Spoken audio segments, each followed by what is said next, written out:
century, having been a very substantial proportion of the Masonic population in the 1790s.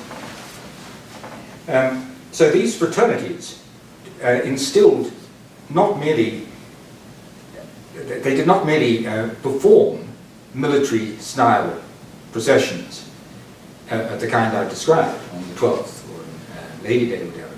They also, in lodge life, instilled the virtues that I've described. So the lodge itself can be seen as something like a loosely organized military company with a hierarchy to which one must defer. The difference, of course, being that the worshipful master theoretically could be changed every year by election of the members, rather than being imposed by the War Office or by a military elite. So through the moral education of belonging to a lodge, whether it was Hibernian or Orange, some of the virtues associated with militarism in this softer form were being broadcast to hundreds of thousands of mainly of men in Ireland. Although there was a women's auxiliary of the Ancient Order of Hibernians, and from the early 20th century, about 1913, you have a small but very active Ladies' Orange Order. Now, let me move on to the notion of organized forces and Irish, how far was the desire of militaristic Irish people to belong to organized militias fulfilled in pre-war Ireland.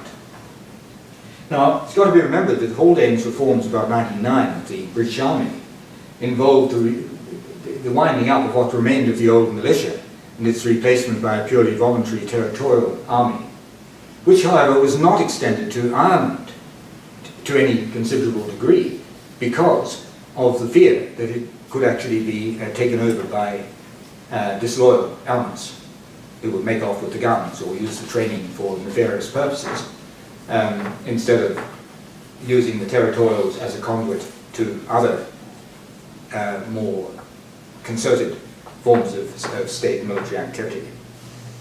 All that Ireland got was a small special reserve for people with particular skills which might be needed if a war emerged, and there were only 12,000 members of the special reserve mobilized in 1914 in Ireland, which is a tiny number compared with the number in the territorial army, who, although they were not drafted into overseas service, volunteered almost as a matter of course after the outbreak of war.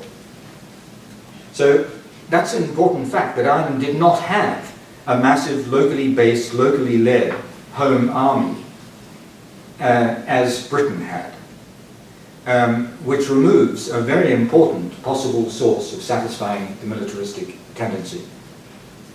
Of course, Ireland did eventually have cadet corps in schools. It had officer training corps established in universities and a few schools and colleges, and associated with some of the professions.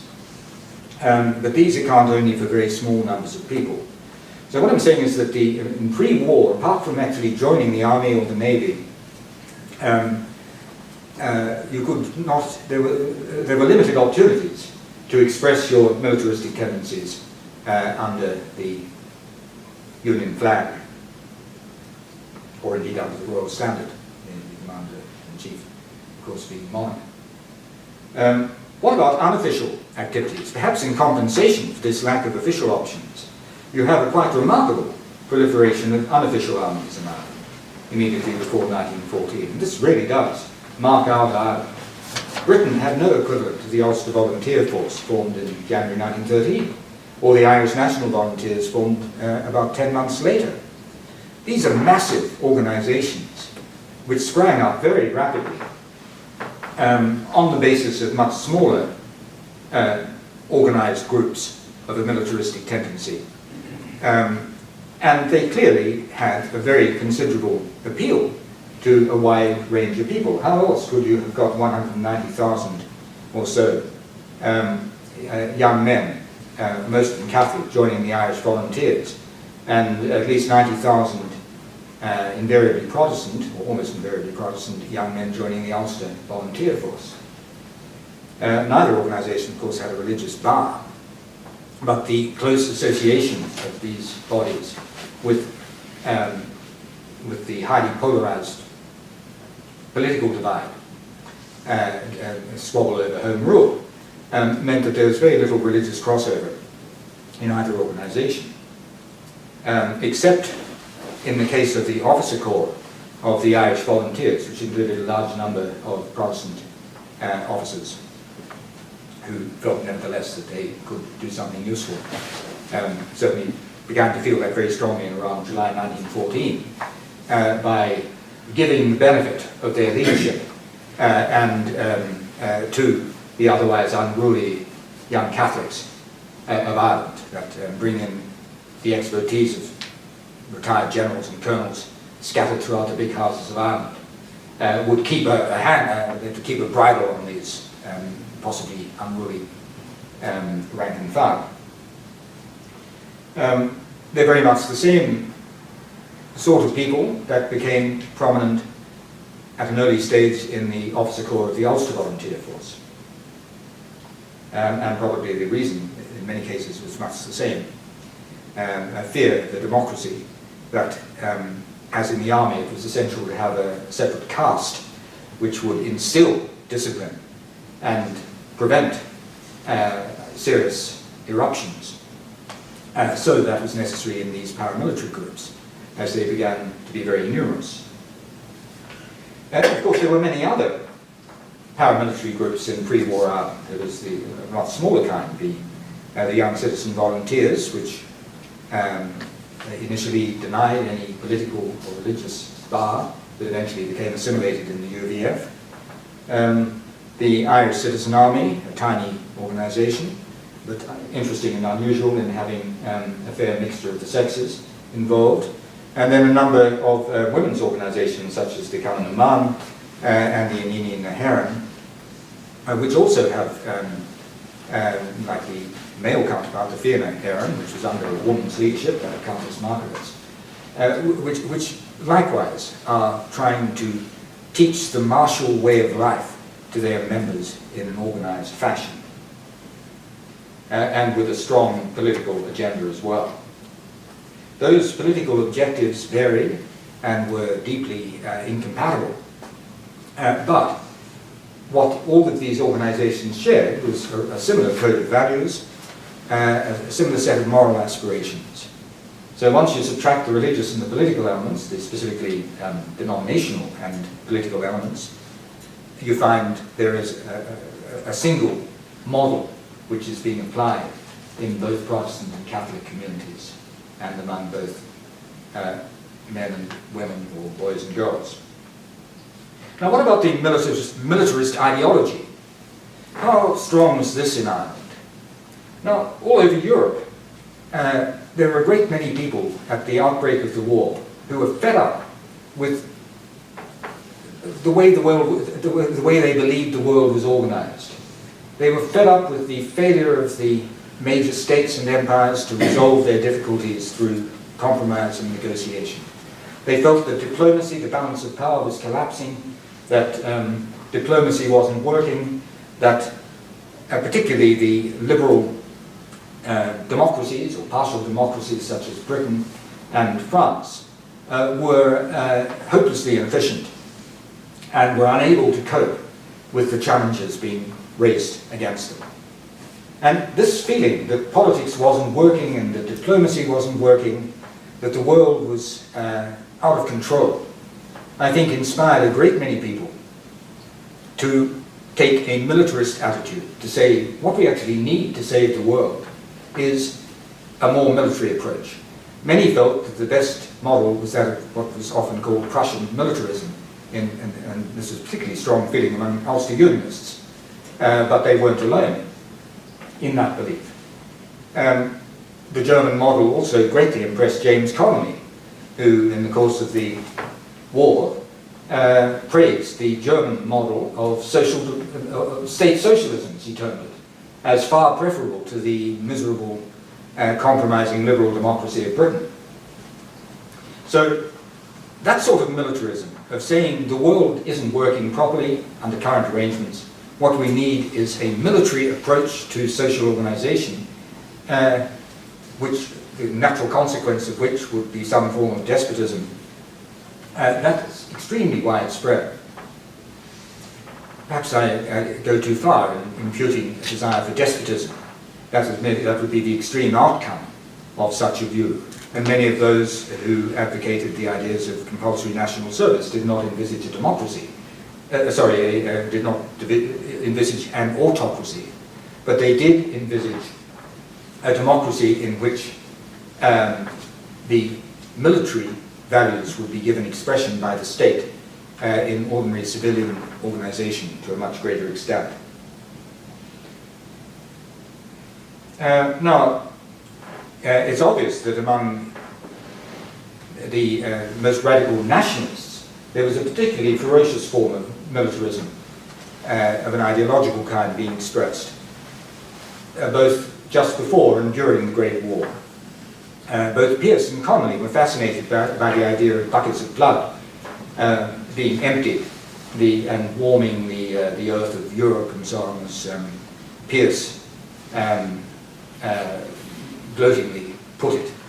Connolly wasn't so keen on the working classes being massacred, but on the other hand he thought it was actually a good thing from the historical point of view that the bloodletting was occurring in Europe after 1914, because it would destroy these liberal democracies which were upholding capitalism by their failure to impose any alternative social order sponsored by the state.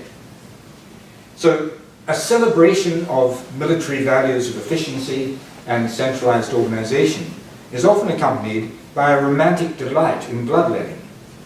And that's perhaps a little difficult for us to appreciate today. Just how widespread was the romanticization of bloodletting? And remember, you've had a century of near peace. So there's plenty of time to fantasize about how wonderful it would be to engulf the world in blood once again, as during the Great War. And remember, the Great War was the term which was applied up to 1914, almost exclusively to the Peninsular and Napoleonic Wars. And then revived, self-consciously reapplied to the new conflict of 1914. This excitement and the positive connotations, the thrill associated with the idea of large-scale butchery is remarkably widespread. Now, that notion, it took a hammering in the course of 1914 to 18. The romantic side of warfare became slightly less obvious as the millions were mown down by machinery. And yet, to some extent, did survive the war. And you can find in the outlook of many Republicans in the IRA after the war that same attitude, even then, but certainly less widespread after the horrific experiences of 1914 to 18. Now, as I've said, I think it is, well, there probably aren't many, I don't know what your personal views are, but is there anybody who will confess that they get a romantic thrill every time they hear rivers of blood in Iraq or Syria or Palestine? Probably not. And you're all pretty civilized people if you're going to come up to PRONI at 7 o'clock in the evening, talk about militarism. You're probably not about to participate in any military adventures. But who knows? But times have changed, and that sense of romance, it's hard for historians to recapture it, because it's almost inexpressible today, except in quotation marks. But I think it's very hard to understand how people reacted to the outbreak of the war and why they got involved in these paramilitary groups without appreciating that side of it. And I think it was particularly pronounced in the Irish case. And perhaps that's difficult to prove, but in the Irish case, for both nationalists and loyalists, but particularly for nationalists, there was a strong attachment to the sentimental idea of bloody confrontations, such as the Battle of the Boyne for loyalists, and the numerous failed rebellions, particularly 1798, for nationalists. And that applied whether you were a constitutional nationalist or an art Republican. You would still look back, once the rebellion was safely over and crushed, with envy and admiration to the heroic performance of those who had been crushed, had been perhaps executed, or killed, or suffered as a result of their single-minded, noble, unflinching commitment to an ideal. So it's extraordinary to me how easy it was for Irish people of all political opinions to combine a pragmatic, very sensible approach towards political conduct and organisation most of the time, and an extremely romantic and sentimentalised version of past violence. Now, exactly how these two could coexist in the same psyche is a very interesting question, which I'm afraid I can't resolve. But one can certainly find in the life cycles of many activists, not only that they would first be involved in acts of dreadful violence often, and later become exemplary exponents of a peace process or of a political, a new political order, but also that even once they've become exemplary exponents of the new rational, practical politics, they would continue to venerate their Republican, violent, bloody ancestors with exactly the same amount of sentiment that they had felt before. And through commemoration, one could continue to tie together these two elements of the Irish political psyche. All right. Now a little bit more about the pre-war militias. Now, of course, in large part, they were a response, the formation of both the UVF and then the Irish National Volunteers in 1913. They were a response to a fear that there would be either civil war or revolution, a clash with government forces in the near future. And so, both organizations are looking forward to those possibilities, not with a view to promoting either civil war or revolution, but with a view to using their strength, their display of power and solidarity to persuade governments and opponents that it wasn't a very sensible idea to confront them. So they're both being used in the same way that O'Connell used the Catholic Association and even the agrarian rebels that he denounced as a bargaining tool to some extent, a way of reminding politicians that Irish parties did not merely have a certain number of votes in the House of Commons or the House of Lords, in the case of Unionists. They also had armed force ready to go and probably uncontrollable if their demands were not met by Asquith's Liberal government, which of course was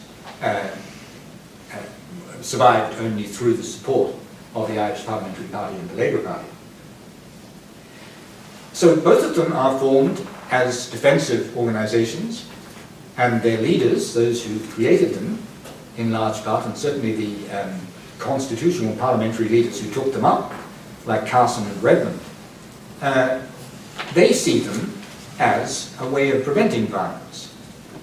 Uncannily similar to the approach of all of the European, or most of the European powers, to building up their armies and armaments before 1914, all of them of course defensive, in order to intimidate their opponents into not undertaking any war.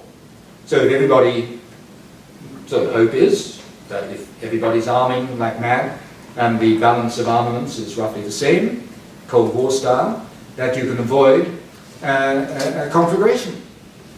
But the problem with this is, particularly when you've got private armies under less stringent control, that the actual members of the army don't see it that way. Increasingly, the more they were trained, the more they went on route marches, the more propaganda they heard about having to be ready, to be vigilant, to look forward to possible conflict, never to be caught off guard, the more psychologically they were prepared for action.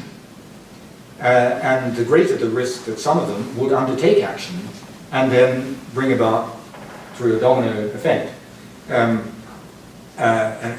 extended conflict. That was to happen again with the Irish Volunteers after 1916. where the logic of the organisation was once again a defensive logic, to provide a backup rather than an army to fight British power in Ireland. And that, I would argue, remained the case right up to early 1920. But the members became restive because they were deluged with propaganda telling them they were preparing for war, for possible war, and sometimes even for definite war, or at an indefinite period in the future. So you're playing a dangerous game in indoctrinating your paramilitary followers with the idea of the virtue of violence, teaching them how to conduct organized violence in an effective way, how to shoot straight, and at the same time trying to use them as a purely political tool. Now, the other obvious point here is the Irish National Volunteers was minutely modelled upon the UVF. Its first Chief of Staff, Owen MacNeill, particularly admired the UVF and wrote a famous article to that effect. And not for its politics, but for precisely because it was instilling military values and putting the gun into Irish politics, which a professor at UCD could quite happily regard as a marvellous innovation in 1913, when Riding the North began. Now, what about the scale of these organizations? I've already mentioned the huge number of members that joined up, and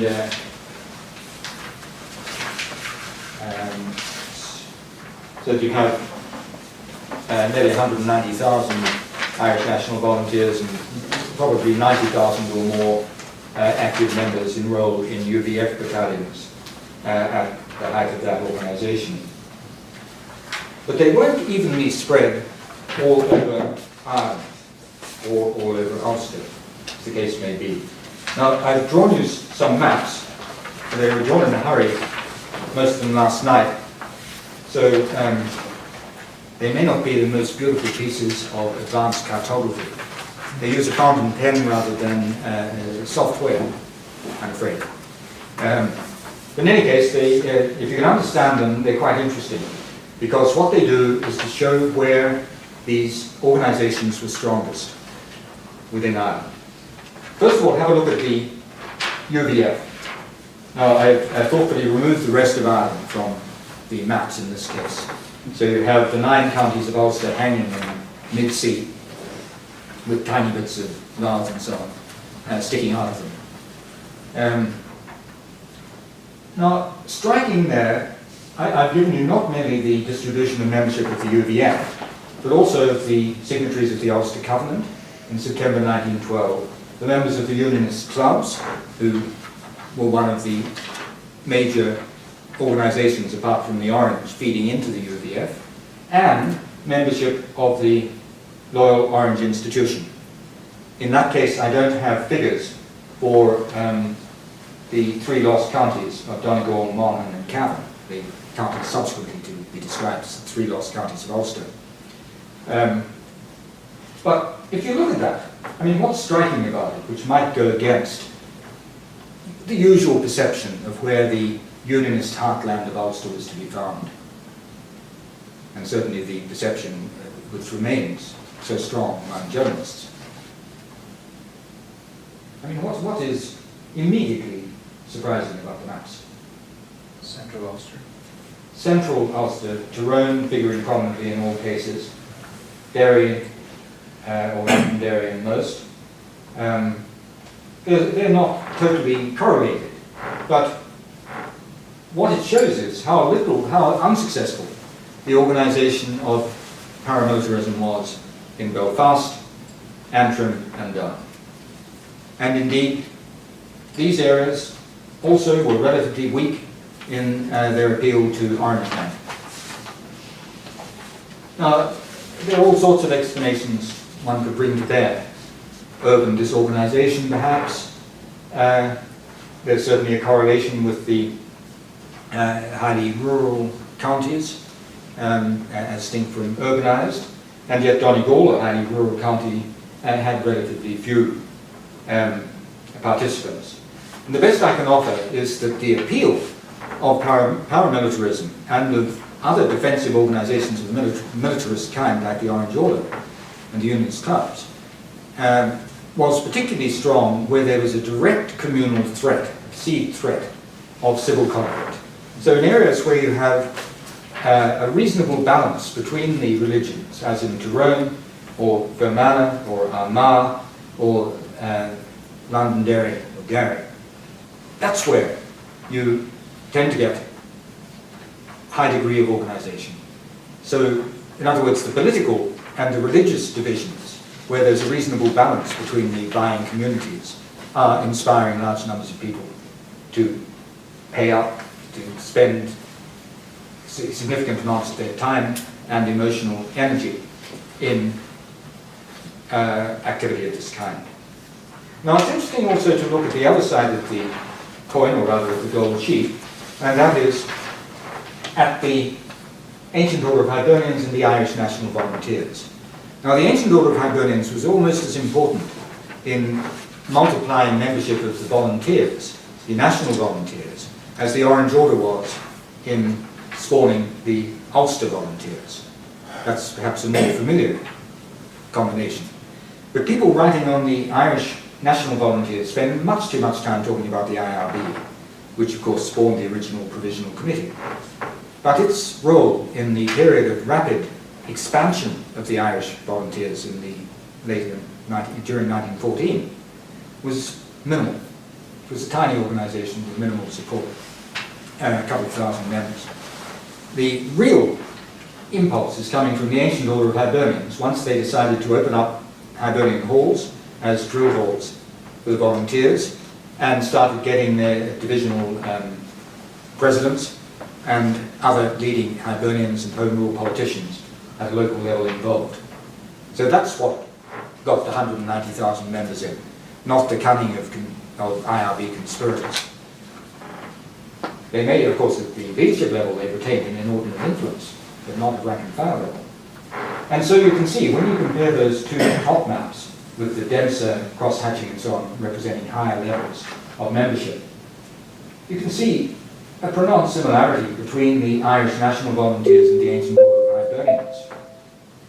Attention please, documents cannot be ordered after 8 p.m. It would be appreciated if documents no longer require a return to the issue desk as soon as possible. Thank you for your cooperation. Now that is compared with the Catholic population of each country. So what I'm doing is dividing the number of members by the number of Catholics. Okay? On the assumption that virtually all volunteers and certainly all Hibernians were Catholics. And again, Mid-Ulster is a pronounced area for membership of both organisations. The Hibernians tend to actually have a much higher strength than other organisations in the Belfast area of the northeast. But the National Volunteers are very strong in Mid-Ulster. And noticeably weak in Munster and Connaught in the south and the west of Ireland. That's, I think, quite significant, that this paramilitary experience is one associated with the religious divisions between Catholic nationalists and Protestant unionists. And only to a much milder extent does it touch Munster and Connaught. Which of course raises interesting questions about the continuity between these organisations, these pre-war organisations, and the nascent IRA. And if I have time I'll come back to that, but I have the maps below indicate how strongly the nascent IRA was concentrated in the very regions where the National Volunteers were weakest. Not so much in Cork, which was never the head of any of these leagues, but in places like Kerry, Clare, Limerick. And that diagram is also extremely interesting, that those two lower maps, because they show that the tiny Irish volunteer force before the Rising or Rebellion of 1916, only about 8,000 members returned by the police. still had the same geographical distribution to a considerable extent as the IRA of July 1921 at the time of the truce, a vastly larger organization. Yet growing out of those almost accidental seeds of companies which happened to be infiltrated by the IRB and broke with John Redmond in around October 1914. By the way, that map is taken from the retrospective musters of the different battalions of the IRA which were put together for pension purposes in the 1930s. All right? So it's based on work done in the military archives in Dublin. So I have used their figures based on a huge range of roles relating to each battalion to produce that distribution. Never published before. But it will be published soon because in the Atlas of the Irish Revolutions, being done by Cork University Press, I have a piece in which I use this material. Now, so much for the geography, the interesting similarity between the regional clustering of Unionist and Nationalist, the big Unionist and Nationalist paramilitary groups. As for the degree of militarism and the way it was inculcated, there's huge similarity there, that a great proportion of those training these newly formed companies were ex-army sergeants, and a very substantial proportion of those acting as officers were ex-army. Not necessarily ex-army officers, could be ex-army sergeants again, who, however, took on an officer role in both the Ulster Volunteers and the National Volunteers. Well, I want to pass on to the wartime army and to show the connections between these paramilitary groups I've been talking about and Ireland's contribution, Ireland's manpower in the British Army, so-called, probably the British and Irish Army of 1914 to 18.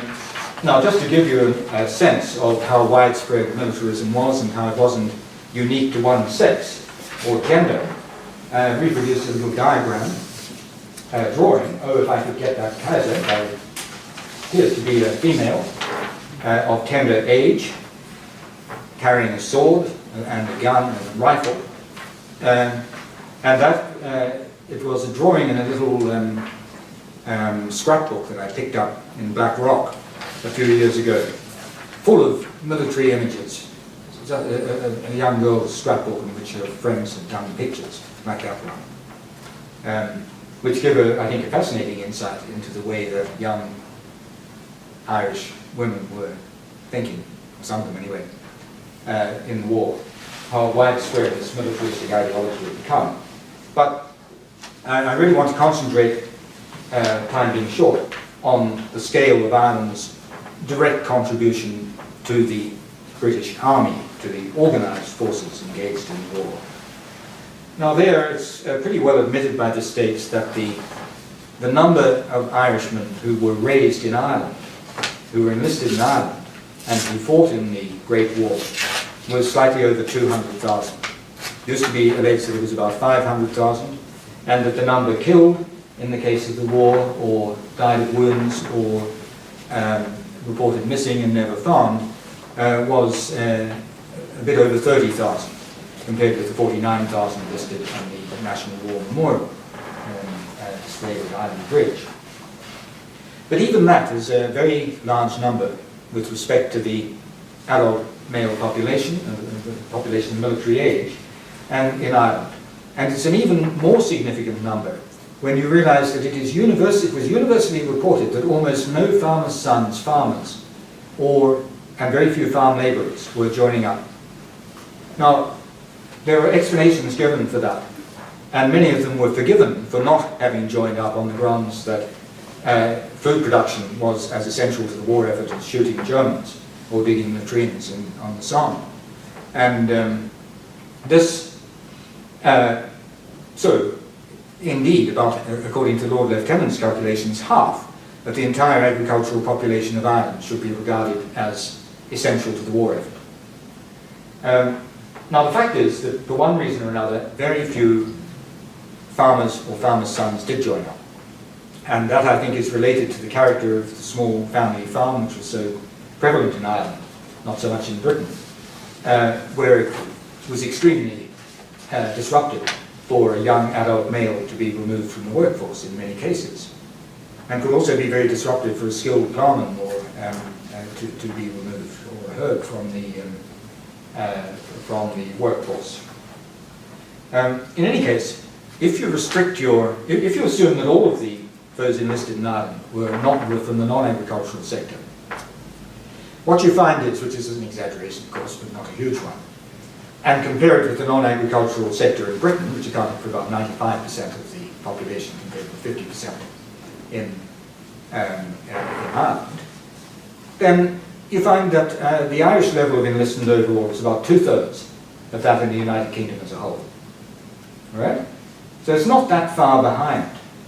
And I would argue that much of the difference, apart from the factor I just mentioned, relates to the failure of the War Office to ease the process of moving nationalists into the Irish divisions that were formed fairly soon after the outbreak of war, by comparison with the easy transition of the Ulster Volunteer Force into the 36th Ulster Division, which was the result of cooperation from the War Office with the leadership of the UVF and its political associates.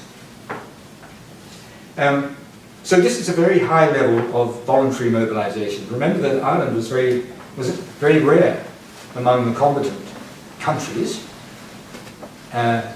in that enlistment was voluntary throughout the war, conscription being introduced progressively in Britain from 1916 onwards, and all European countries having conscription throughout the war period, and indeed before the war, or virtually war. So Ireland, this is an interesting test of Irish militarism, preparedness to join, in whatever that may have meant, the preparedness to join the forces in wartime, when it made no sense whatever to join for economic reasons. And you're quite right to point out the economic factor in pre-war recruitment. But in rational terms of simple self-interest, it's nonsensical to join an army with a high probability of being killed or mutilated or imprisoned.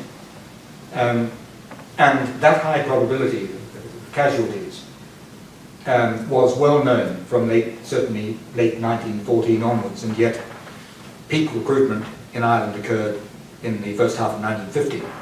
So it's being done in the knowledge this was going to be a protracted war, not some little affair to be over before Christmas, not a romantic war where heroes could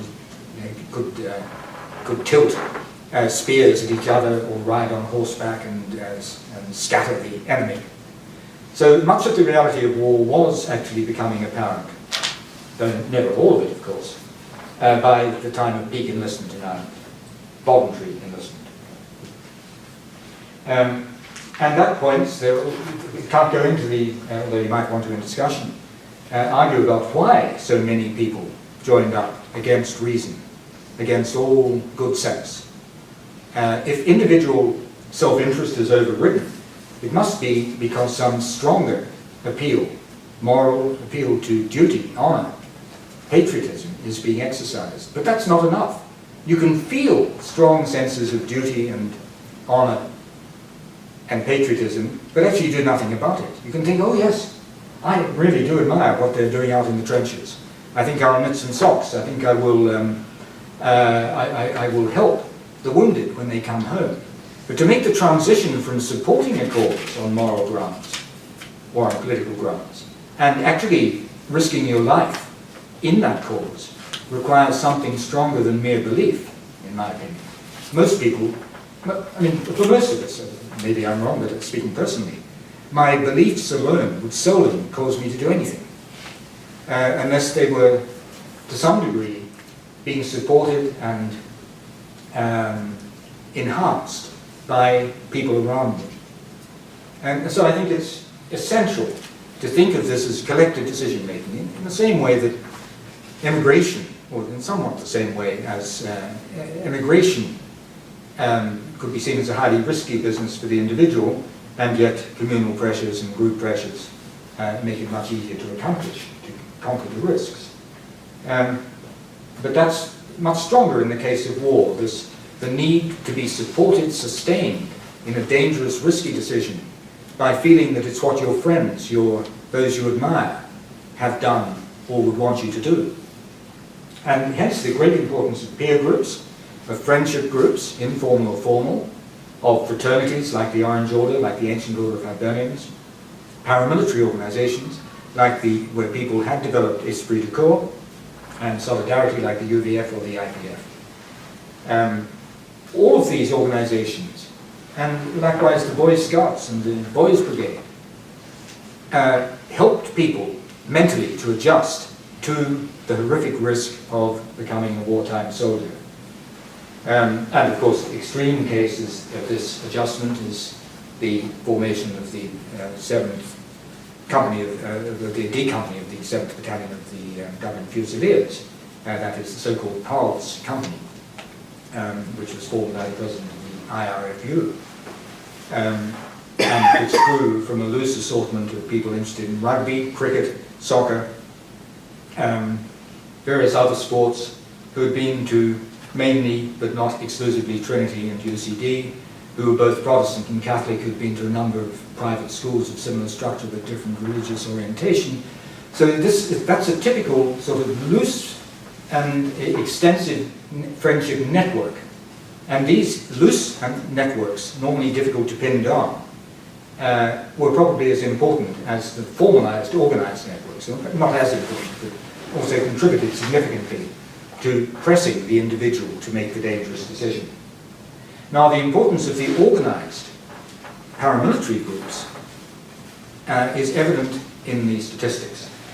And there about 32,000 members of the Irish National Volunteers joined up. The figures peter out in 1917.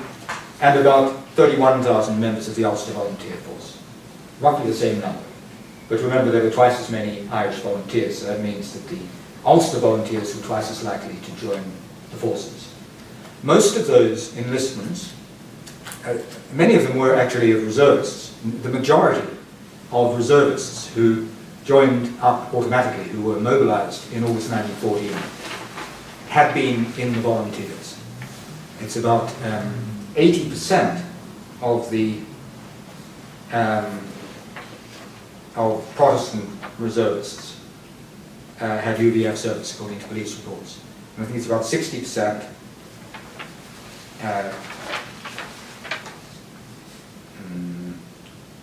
Yes, 63% of Irish national volunteer. 63% of Catholic reservists who joined up had been in the Irish volunteers. See, so the majority of those reservists, you can see just how important Army reservists, former members of the regular army who joined up, how important was their contribution involvement in the paramilitary forces. But among those who actually enlisted, about 34% of Catholic recruits, if we assume all volunteers were Catholics, were former members of the National Volunteers. And about 57% of Protestant recruits had been members of the UVF. All right, these are huge proportions. Even more, as you see, for the UVF, but very important for the Irish National Volunteers. Now, got to be careful in interpreting that, because they had lots of other sort of peer group pressures applying apart from the fact that they happen to have belonged to paramilitary organizations. These people would also belong so often to Orange Lodges, to Hibernian lodges, to friendship networks of like-minded people. So it's not just the fact that they had been volunteers doesn't mean they enlisted because they had been volunteers. But it does show just what an intimate connection there was between the unofficial paramilitary groups and the official army, insofar as Ireland contributed to it. And of course, involvement in a paramilitary group had greatly facilitated the movement into state or crown forces. First of all, people had been prepared for, however inadequately, for what they had experienced at the front through learning basic military skills gun handling and route marching and so on, although so many of these proved pretty useless in 1914, just as the kind of training that the British Army recruit received often turned out to be pretty useless in the circumstances of trench warfare.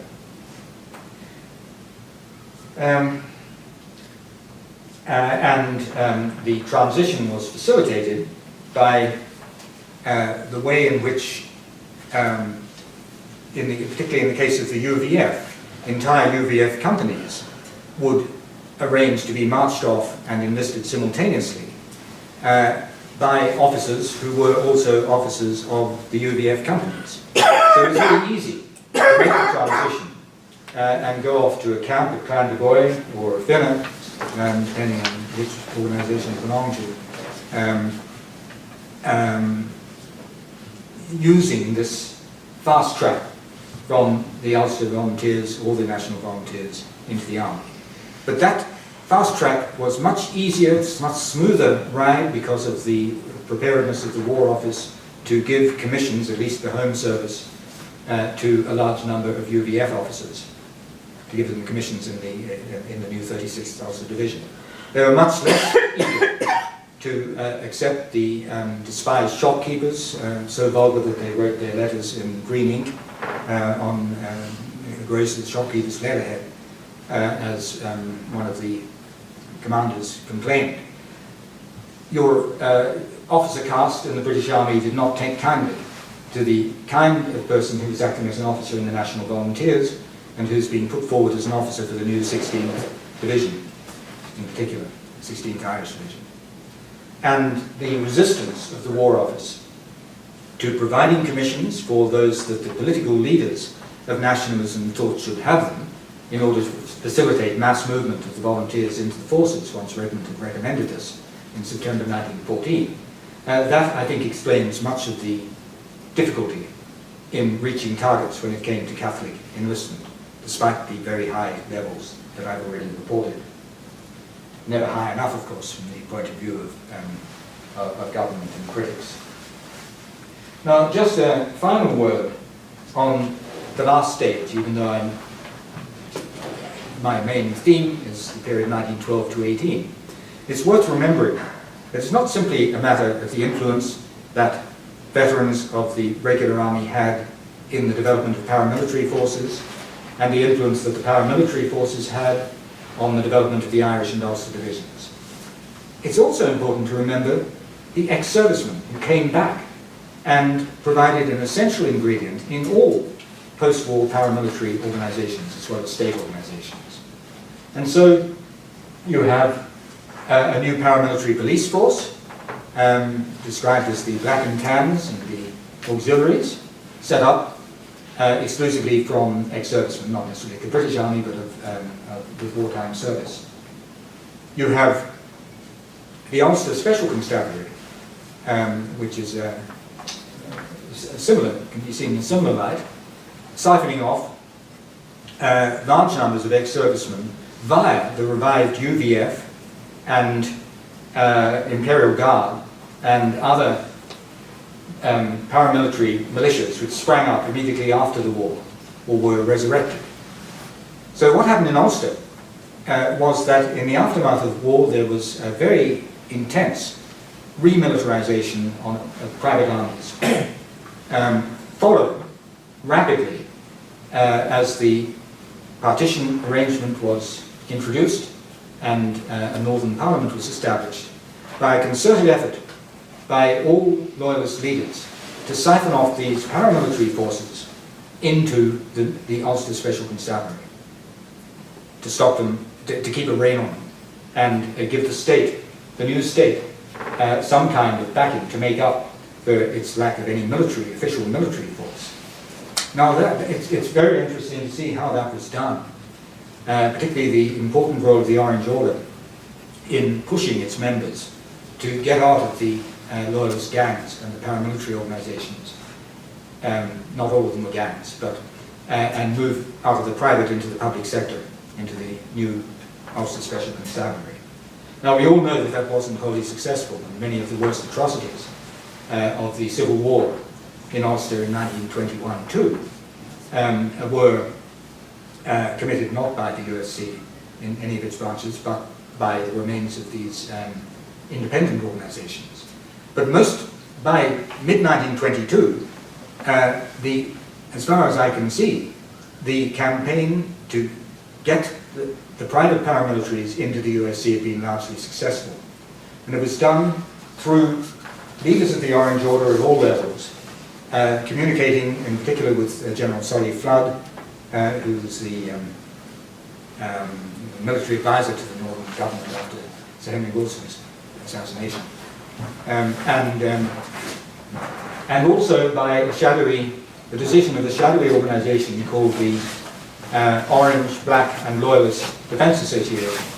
Orange, Loyalist and Black Defence Association, which initially might well have become a large-scale and formidable private militia, but which decided instead to become a recruiting agency for the USC.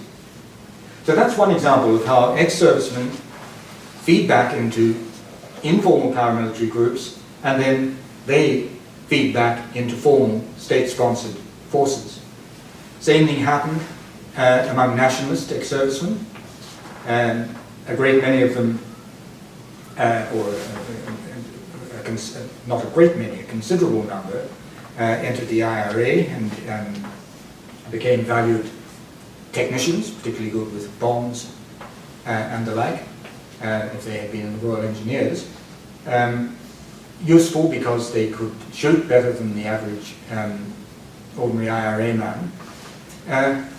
We're not talking about vast numbers, nobody has yet counted them, but the more evidence comes out from the pension files and the Bureau of Military History files and so on that have been made so easily accessible in recent times, the more we realize how deeply the IRA of the post-1918 period was indebted to ex-servicemen.